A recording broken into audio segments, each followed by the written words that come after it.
السلام علیکم۔ اللہ تعالیٰ سے دعا ہے کہ وہ ہمیں سیدھا رستہ دکھائے، سیدھے رستے پہ چلنے کی توفیق دے اور الٹیمیٹلی سیدھے رستے پر رکھے۔ آج میری لکھی گئی ایک نعت ہے جو میں پڑھ کے آپ کو سناؤں گا، اور اس کے ساتھ تھوڑی تھوڑی اس کا مفہوم بھی ہم دیکھیں گے۔ ایک بار تیرے در سے جو گزرے ہو مستقیم،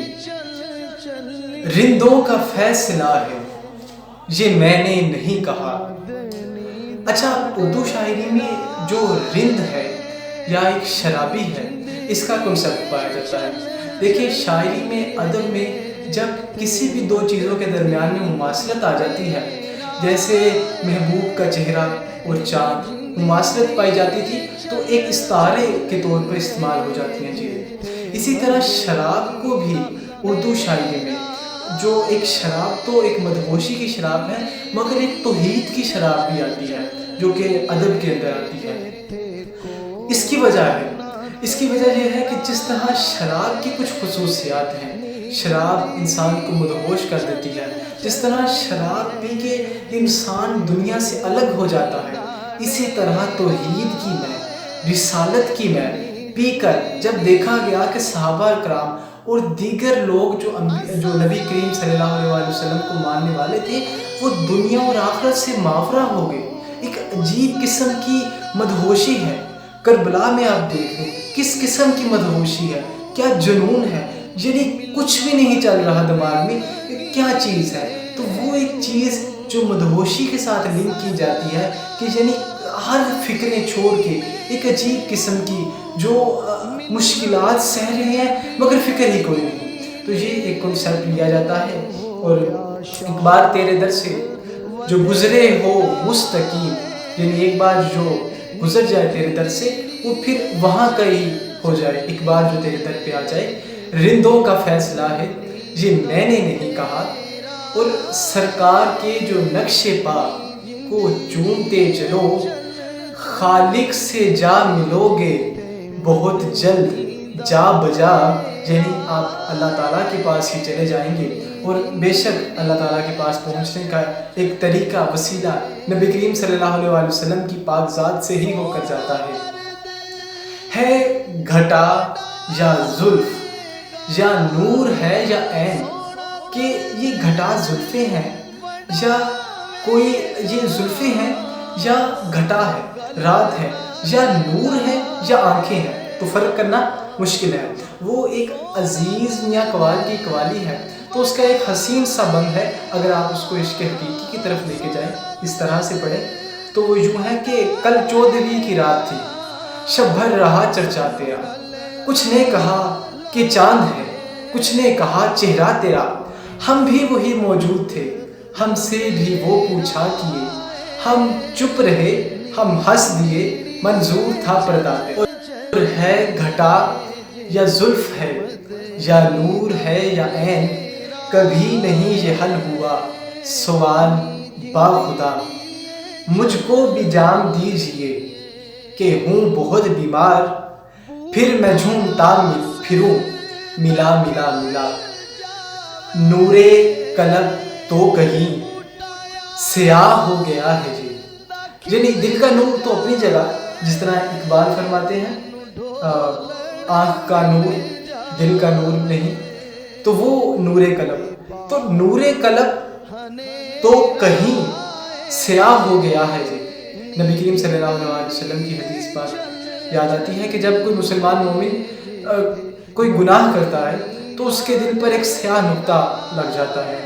تو وہی اب حالت ہے کہ نور قلب تو کہیں سیاہ ہو گیا ہے جی، دائمی شفا ملی وہ ایسا معجزہ دکھا، شفا تو مل جاتی ہے، بات دائمی شفا کی ہوتی ہے، ایسی شفا جس کے بعد کسی اور شفا کی طلب نہ رہے، کہ انسان کو سکون آ جائے، شفا ایسی جو دین کی، جو ایمان کی شفا ہے اس شعر کے اندر، کہ دائمی شفا ملے۔ آیا نہیں جو پیش ادب مصطفیٰ کے نام سے، آیا نہیں جو پیش ادب مصطفیٰ کے نام سے بنا کسی حساب کے وہ ماویہ چلا گیا۔ تو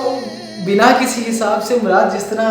ہمارا ایمان ہے کہ کچھ مسلمان ہوں گے، کچھ مومن ہوں گے جو نہایت زیادہ صبر کرنے والے ہوں گے، جن کا صبر بہت بڑا ہوگا، تو ایک مخصوص جماعت ہوگی ان کی، تو قیامت کے دن اللہ تعالیٰ حساب کتاب سے پہلے انہیں کہے گا کہ آپ جنت میں داخل ہو جائیں۔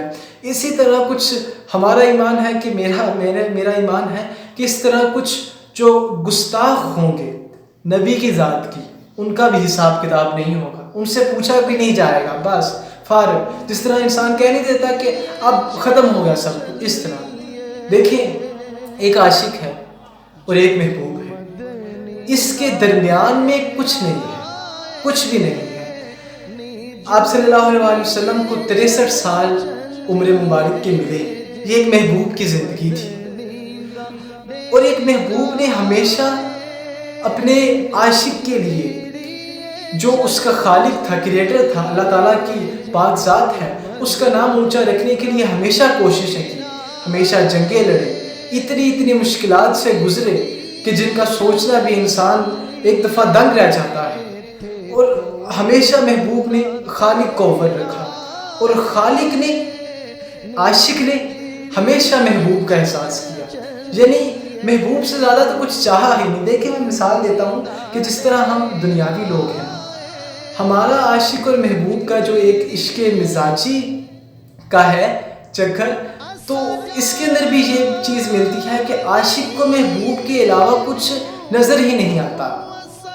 تو آپ سوچئے کہ یہ ایک انسان کے دل کا حال ہے، اس ذات کا، جلیل القدر ذات کا جس نے پوری کائنات تخلیق کی، اس کے عشق کی انتہا کیسی ہوگی۔ اور وہ قرآن پاک میں اللہ تعالیٰ ارشاد فرماتا ہے کہ اے محبوب، کہ اگر ہم آپ کو تخلیق نہ کرتے تو ہم پوری کائنات کو تخلیق نہ کرتے، یعنی کچھ بھی تخلیق نہ ہوتا، کہ آپ وجہ کائنات ہیں۔ یہ ایک عاشق کا جذبہ ہے۔ نہ تو زمین کے لیے ہے، اقبال فرماتے ہیں، نہ تو زمین کے لیے ہے، نہ آسماں کے لیے، جہاں ہے تیرے لیے تو نہیں جہاں کے لیے، اور بعد از خدا بزرگ تو ہی قصہ مختصر۔ تو آیا نہیں جو پیش ادب مصطفیٰ کے نام سے بنا کسی حساب کے وہ ماویہ ہاویہ چلا گیا۔ آیا نہیں جو پیش ادب مصطفیٰ کے نام سے بنا کسی حساب کے وہ ہاویہ چلا گیا۔ اور آخری شعر ہے، مقطع ہے، ساحل عطا خدا کی ہے